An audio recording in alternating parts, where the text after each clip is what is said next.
Hi guys, so this is your warm-up. So this is something that you can do before each of my tutorials, and the point is that we go through warm-up a lot of the muscle groups that your tutorials are going to work so that you don't injure yourself and you're nice and prepared. So you can play this each time. Also in the comments I'll write down the sequence, so after you get to know it you can just do it yourself for each of the tutorials. So the first one is wrists. So we want to make sure the wrists are really warm. So we're going to make little circles, inward rotation, and get a little bit funky with your fingers, make them a little bit flyy, spirit fingers. Then change direction, so it's going the others, making sure that you get both ways.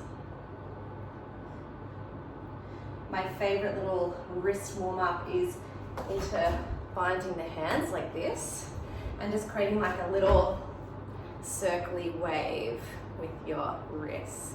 Feels really nice. Once you get into handstands and other inversions, or if you get really sore wrists when you're doing a lot of plank or chaturangas, this is awesome. So you can just do this, take a break, sit on your feet and do this for a little bit. It really helps take that pressure off the wrists, get that fluid moving in the joint again.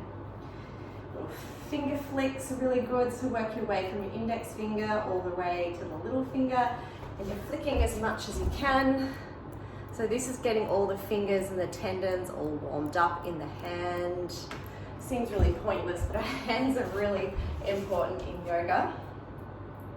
So now that we've done that, we're going to come down into a tabletop position. I'm going to make little circles over the wrists. So just small circles, and you want your weight over your wrist. So if you find your weight's back here and you're not really putting any weight on, lean forward a little and change directions. And you can make that circle very small and keep the weight on the wrist.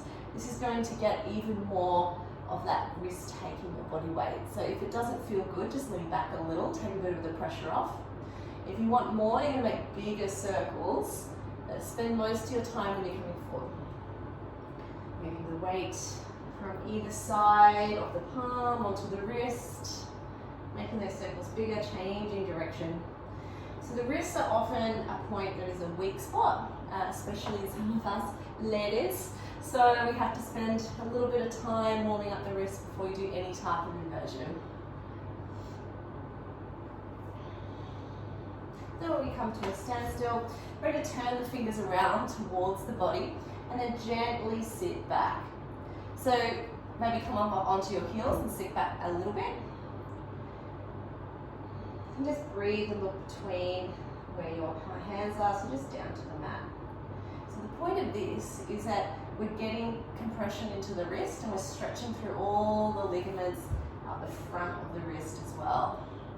Don't take it too far, and if you notice that your elbows are bending out to the side, just come out of it for a bit and watch me. You have to rotate your eye of your elbow forward. So rather than it coming in, often I see people bending like this, you need to rotate forward. Now from here, hands come forward, and then place the tops of your hands on the mat and gently sit back.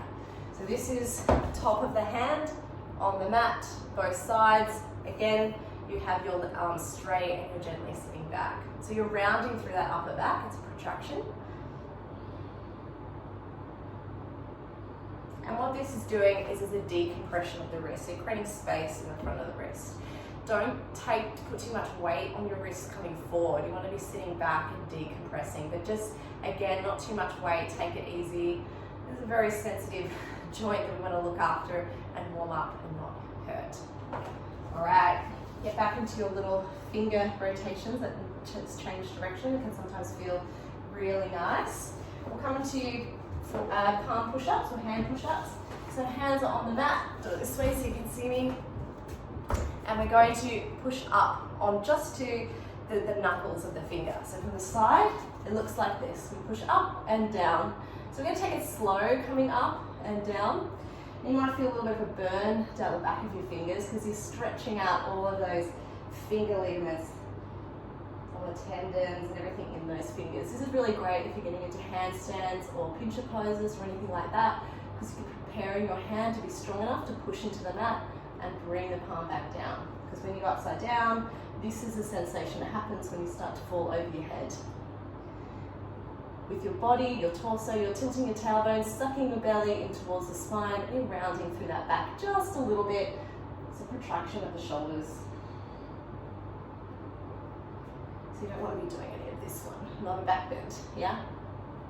Not quite an angry cat either. So we're taking it slow, do a couple more.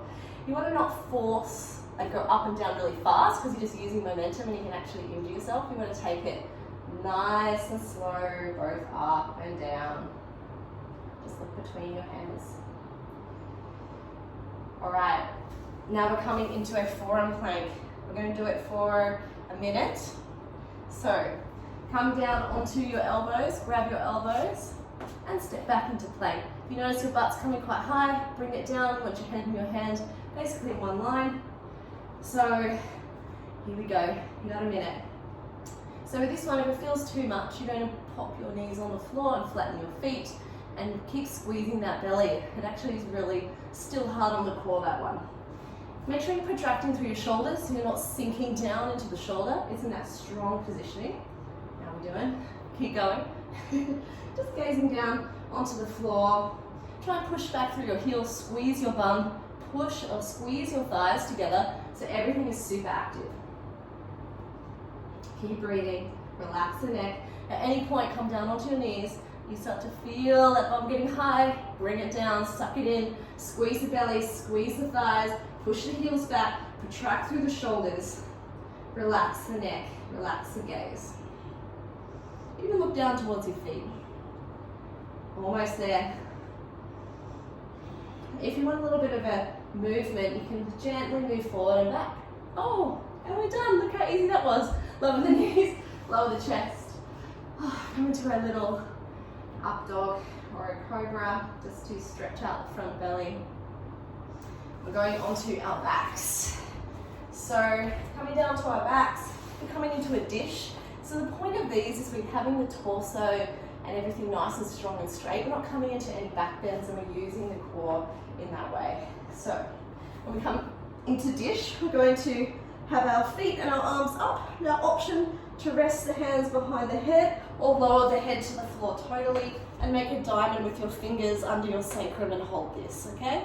So we've got a couple of options and we'll go in a couple of moments. We've got a few more moments to breathe.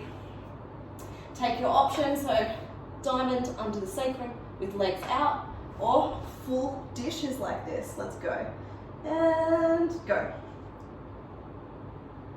So if you squeeze your legs together, chin to chest, this will start to get quite intense pretty quickly. And I want you to try and stay with me as best you can. If you do feel your lower back, you're going to drop your head. If you still feel your lower back, you're going to get that diamond and raise your legs up.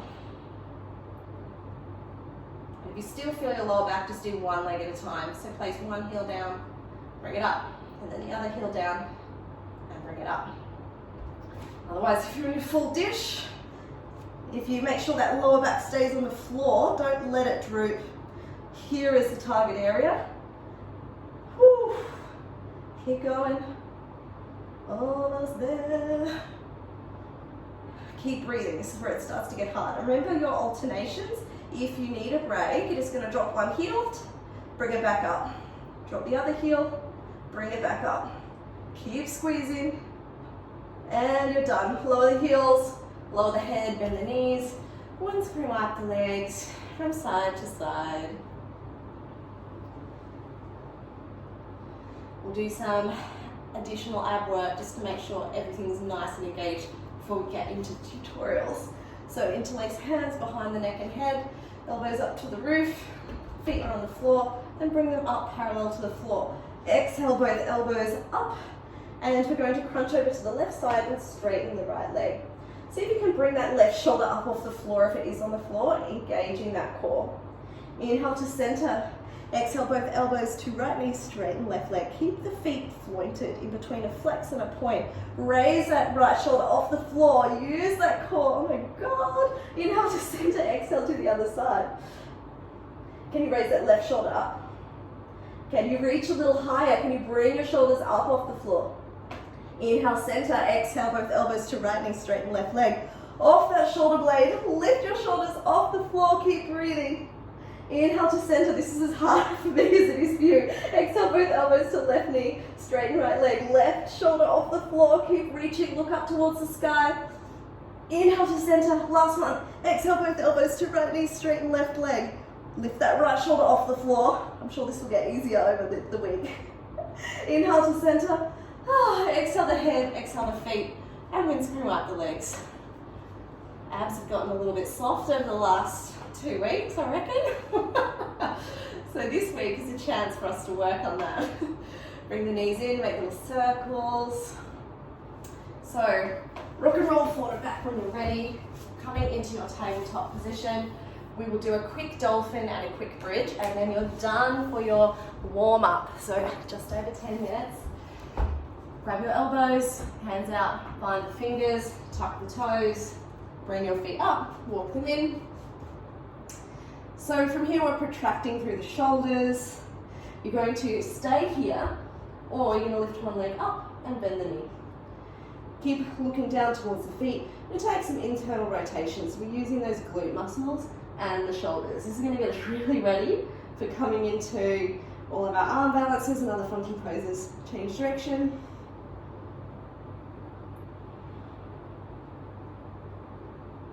Last rotation. Lower the foot. Option to come down and take a break or go straight into the other side. So come up, lifting the left leg, point the foot through your knee, and then you take an inward rotation.